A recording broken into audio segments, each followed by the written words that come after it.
Foreign direct investment and foreign portfolio investment, दोनों ही foreign investment है, मतलब कि बाहर से पैसा आ रहा है, फॉरेन से इन्वेस्टमेंट आ रही है।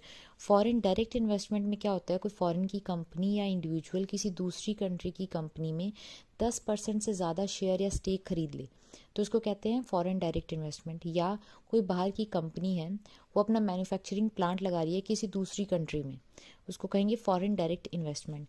और जो एफडीआई है, इसमें मेन मोटिव क्या होता है उस कंपनी का कि अपने बिजनेस को एक्सपैंड करना, ग्रो करना, लॉन्ग टर्म के लिए पैसा इन्वेस्ट करना ताकि बिजनेस ग्रो हो। इसमें अब जो इन्वेस्टर है और जो कंट्री, जिस कंट्री में वो पैसा लगा रहा है, दोनों को फ़ायदा होता है। इन्वेस्टर को क्या फ़ायदा होता है, उसको नया मार्केट मिल रहा है और साथ साथ में चीप लेबर मिल रही है, दूसरी कंट्री की चीप लेबर है, और साथ साथ में रिसोर्सेज भी मिल रहे हैं और उसे कोई कस्टम ड्यूटी नहीं देनी पड़ती। आप एग्जांपल लो, सैमसंग है, साउथ कोरिया की कंपनी है, उसने अपना मैन्युफैक्चरिंग यूनिट लगाया नोएडा में। अब सैमसंग नॉर्मली अगर अपने प्रोडक्ट को इंडिया में लेके आता तो उसको इंपोर्ट ड्यूटी देनी पड़नी थी, कस्टम ड्यूटी देनी पड़नी थी, लेकिन क्योंकि अब सैमसंग का प्लांट है तो उसे कोई इंपोर्ट ड्यूटी नहीं देनी पड़ रही, उसको एक नया मार्केट मिल गया, इंडिया का मार्केट मिल गया, और साथ साथ में इंडिया की चीप लेबर मिल गई। अब होस्ट कंट्री, जिस कंट्री में फैक्ट्री लगाई है, उसको क्या फ़ायदा है, वहाँ पर जॉब क्रिएशन हो रही है, यूथ को जॉब मिल रही है, इकोनॉमिक ग्रोथ हो रही है, जीडीपी बढ़ रही है उस कंट्री की, और स्किल और टेक्नोलॉजी ट्रांसफ़र भी हो रहा है।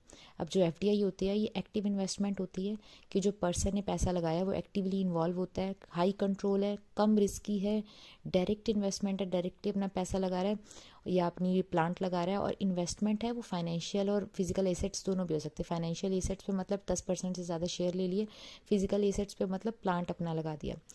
अब एफपीआई या फॉरेन पोर्टफोलियो इन्वेस्टमेंट में क्या होता है, फॉरेन इन्वेस्टर है वो किसी दूसरी कंट्री के शेयर मार्केट में पैसा इन्वेस्ट करता है, या बॉन्ड में या म्यूचुअल फंड में। अब इसमें क्या है कि फॉरेन इन्वेस्टर ने किसी दूसरी कंट्री के कंपनी के 10% से कम शेयर लेगा तो एफपीआई होगा, अगर 10% से ज़्यादा शेयर ले लिए किसी कंपनी के तो फॉरेन डायरेक्ट इन्वेस्टमेंट में काउंट होगा। अब जो इन्वेस्टर है उसका कोई डायरेक्ट कंट्रोल नहीं होता मैनेजमेंट में या किसी और चीज़ में। और जो फॉरेन पोर्टफोलियो इन्वेस्टमेंट है, ये शॉर्ट टर्म के लिए होती है, उस पर्सन का मेन मोटिव होता है इन्वेस्टर का मॉनिटरी गेन्स, कि अपना प्रॉफिट करना।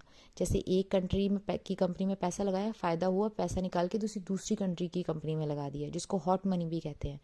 अगर आपने एफपीआई फॉरेन पोर्टफोलियो इन्वेस्टर बनना है तो आपको सबसे पहले रजिस्टर करवाना पड़ेगा अपने आप को सेबी के साथ, security and exchange board of India. उसके बाद ही आप इंडियन स्टॉक मार्केट में पैसा लगा सकते हो। अब कुछ लोग नॉन रजिस्टर्ड लोग भी हैं जो इन एफपीआई के थ्रू अपना पैसा लगाते हैं इंडियन स्टॉक मार्केट में।